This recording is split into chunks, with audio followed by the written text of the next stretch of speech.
Hi, I'm Charlie Plummer, and I play Miles Halter on the Hulu original series Looking for Alaska, and this is my Take 5. The last TV show I binged, I was just in bed sick all last week with the flu, and I just watched all of Barry. I mean, look what we inspired. Nick, your vomit scene is up next. I had such a wonderful time watching it, especially in the acting class scenes, because I grew up in the theater world, so those really hit home for me. My dad is a theater director, so he would always make me stand with a shoe on my head and walk around the room and just focus on keeping it on top of my head. I mean, do you think Meryl Streep and Kaylee Cuoco became stars just because they're the best? Yes. No. It's because they wanted it the most. One of my favorite movies set in New York is probably When Harry Met Sally. I am so relieved that you think so, too. I just have so many memories of walking through Central Park. I just think that movie really captures it so beautifully, especially Central Park in the fall. And I'm also just a sucker for those type of movies. I have good taste. I'm probably more like the Meg Ryan character, honestly. I'm very picky. I don't want the ice cream on top, I want it on the side, and I'd like strawberry instead of vanilla if you have it. If not, then no ice cream, just whipped cream, but only if it's real. If it's out of a can, then nothing. I'm actually vegan, but there's a lot of things that I still don't like. I don't like avocado, which is really weird, and I don't like beans. But yeah, so I very much relate to Sally. I just want it the way I want it. I know, high maintenance. One of the movies that's had a huge impact on me, Running on Empty, it's a Sidney Lumet movie. I just watched it at a time in my life where I very much felt like I was really connecting with one of the characters. I don't know what I'm doing.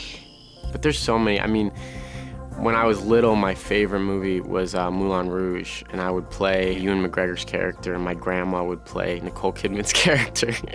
I indulge his fantasy because he's talented. And Star Wars, of course, because my parents had Princess Leia and Han Solo on their wedding cake, so it's like a religion practically in my family. Force is strong in my family. The Lord of the Rings books are probably my favorite books that have been turned into films. It is a gift.